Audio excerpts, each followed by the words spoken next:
Hi guys, this is Eva from the book blog astripedarmchair.wordpress.com, and I'm here to talk about my library loot. It's been a while, so hopefully I won't be too rusty, and I have quite a few books to get through, so I won't be able to dwell on any of them for very long. I've divided it up into fiction, and that's further divided to classics and non-classics, and then non-fiction.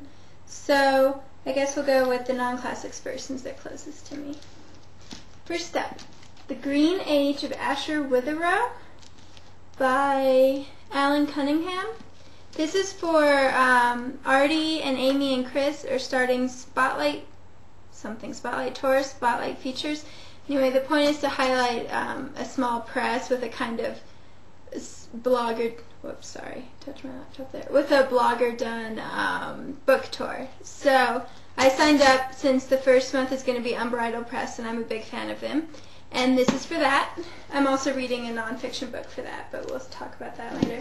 I think it's set with coal mining, and apparently it has like some kind of magical realism to it. So that's why it appealed to me. Then, Here's to You, Jesusa by Elena Poniatowska. See, now I would know how to pronounce that in Russian, but I don't know when it's a Mexican author.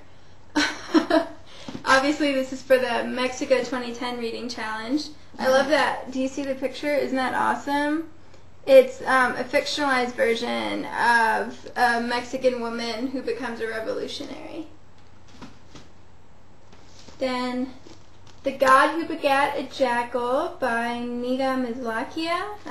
I don't speak Amharic. Is that what the Ethiopian language is? Something like that. I always want to say Aramaic, but obviously that's not true. Anyway, so this is for the Paper Tigers Reading Around the World Challenge, and I read Mizlakia's memoir last year, Notes from the Hyena's Belly, and it was amazing. So I definitely want to treat this, which is his debut novel. It's set in Ethiopia, and it's historical fiction in the 17th century. And how often do you find like super far back historical fiction in sub-Saharan Africa? I'm very excited.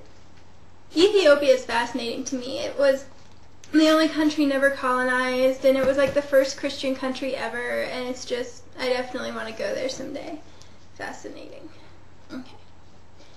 Big. I'm excited. I love big books. And I know that I put this on my list, I think because it looks at Aboriginal people, and I've never read a book about Aboriginal people. There's Alexis, right? So hopefully it'll be fun, since it's huge. Then Dearest Anne by Judith Kazir. This is for the GLBT challenge, and it's about a woman in love with another woman, and it's by an Israeli author. Obviously it was originally written in Hebrew, since there's a translated by at the bottom. And I just think that that sounds very interesting. I have no clue what if there are official Jewish stances on homosexuality or not. I'm sure that the more Orthodox probably aren't huge fans, but I don't really know. Moving on from my religious ignorance. The Autumn of the Patriarch by Gabriel Garcia Marquez. I love him. And this is for the Reading Through the Seasons challenge. This seems like a really random cover. Does it seem random to anyone else? I mean, I just don't associate that style of artwork with Marquez's writing. But yeah, this is a fictionalized version of a Latin American strongman, basically. So, should be interesting. Now, I was in a bit of a classics mood. Oh, I keep rocking the laptop. Okay. I was in a bit of a classics mood, so I have quite a few of them. Most of them are just because I feel like reading them, but some of them are for challenges. First up, The Bostonians by Henry James. I love some Henry James. Cakes and Ale by Somerset Maugham. You notice how I just tried to say his last name as fast as possible? That's because I don't really know how to pronounce it. I'm reading this with Claire of Paperback Reader. We both want to read him for the first time, and she was reading Cakes and Ale, and it sounded really good. It's a lot shorter than I expected. I think Amanda and I had that conversation on Twitter, that his books actually tend to be short. The Pillow Book by Sei Shonagan. See, don't know why I do vlogs about books and I never look up the author name pronunciation. Anyway, translated by Meredith McKinney. This is obviously abridged. This is there's a Japanese lit read-along for it, and also Rebecca Reads reviewed it, and she gave it a rave review. So, before then I was intimidated, but now it just sounds interesting.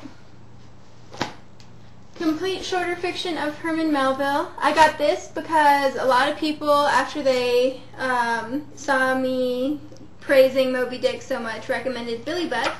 And my library didn't have Billy Budd on its own, but it is at the end of this one, Billy Budd's Sailor. So, I don't plan to read the whole book, just that bit. Although, who knows? Melville is pretty awesome, so I might just go with the whole thing.